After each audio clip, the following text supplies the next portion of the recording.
Good evening. In this presentation, I want to talk about why we do this communal discernment work in a 3-year cycle. But before I do that, I want to say just a few words about the history and the origins of this communal discernment work in our parish. In 1998, Pope John Paul II issued an apostolic letter entitled On the Coming of the Third Millennium, which he declared that the year 2000 would be a Jubilee year. In response to this momentous occasion, our staff developed and published a 4-semester small faith-sharing group process for our parishioners entitled Proclaim Jubilee. And this was a way for us to bring the parish all together around a common theme.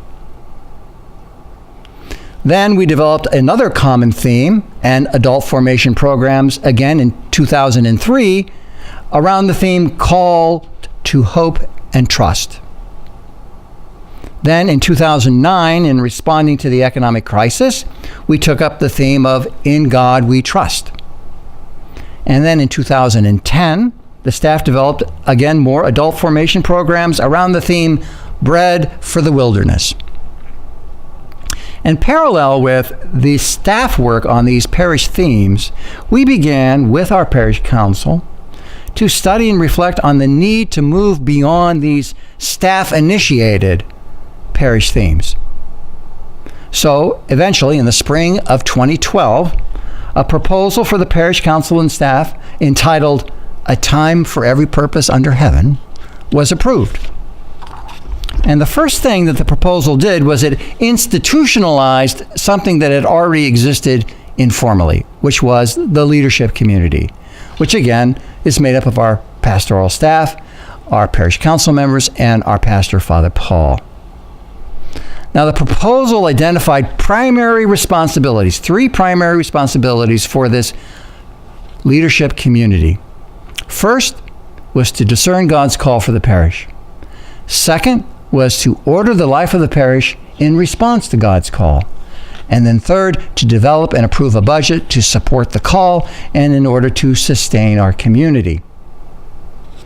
Now, the proposal acknowledged that because of the time and effort required to produce an annual budget and administer the internal life of the parish, that the leadership community really did not have sufficient time to engage in this intentional work of discerning God's call, that we needed a different way of doing the work. So to address this challenge, the proposal called for a 2-year cycle, whereby in the first year, the leadership community would spend significant amount of time on discerning God's call for the parish. And in the second year, the leadership community would use a lot of their time ordering the life of the parish in response to God's call. Now, one of the changes we've made recently is to move this 2-year cycle to a 3-year cycle. Okay? So why do we do this discernment work in a repeating cycle? I think it begins with the acknowledgement and the understanding that the discernment work that we do is always, at best, an approximation of God's intention for our parish community. This means that the outcome of any process to understand God's will for the parish is always going to be partial and it's always going to be incomplete. But of course, this does not lessen the importance of engaging in the process and acting on the results. At the same time, our discerned calling is not merely a set of tasks that need to be accomplished. It articulates our aspirations for becoming the kind of people that God is calling us to be. And because our discerned calling speaks to our identity as a people of God, it's not something we accomplish, but it's more something we grow into. Our parish calling changes over time because the circumstances of our lives together changes over time. The world we inhabit changes over time. But you might ask, when we change our parish theme and calling, does that mean that we're abandoning our current theme and calling? Well, this certainly need not be the case. Our primary concern in this work is not what we might win or lose, what we might gain or lose by changing or keeping our current theme and calling. Our primary concern is what we believe God is calling our parish to do and to be in this time, in this place, in cooperating with God's dream for our world. So, when the parish theme moved from live with open hearts and open arms, y'all remember that was the first parish theme and calling, live with open hearts and open arms. When it moved from that to hearts on fire, come encounter Jesus, embrace his kingdom, we included the calling from our first parish theme in our new parish theme statement. But this time, we mention it not as part of our calling, but as part of our emerging identity. So the first parish theme, live with open hearts and open arms, called the parish to live a more contemplative, prayerful life of simplicity, and it also called us to love and welcome all regardless of who they were.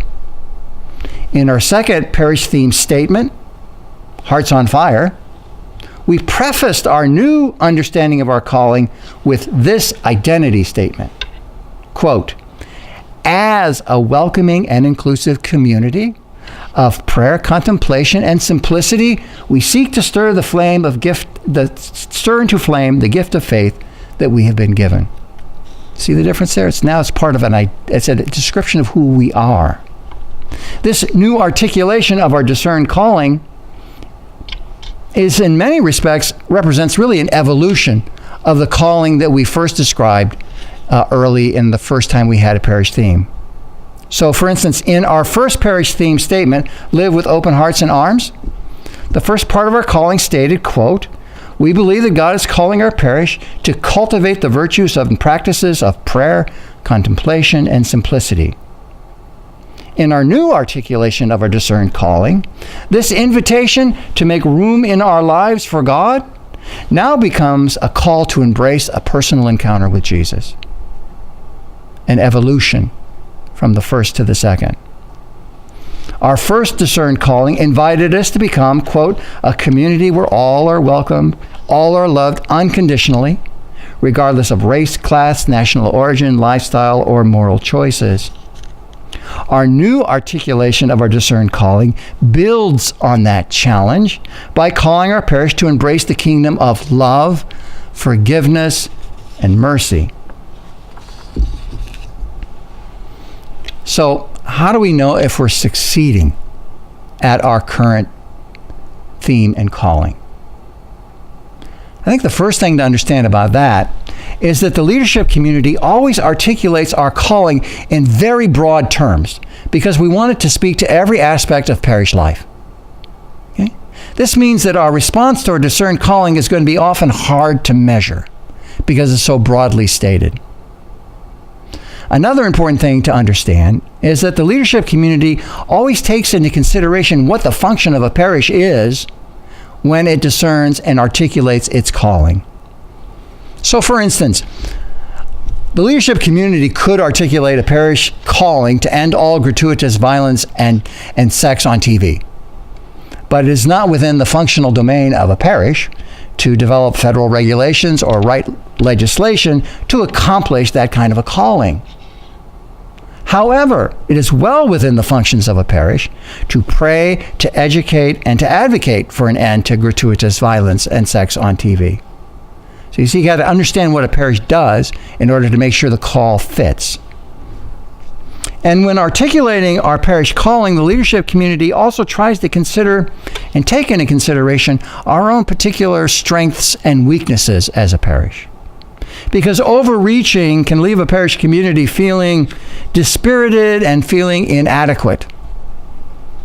On the other hand, a discerned calling that does not stretch us, that does not challenge us, will not be transformative or life-giving.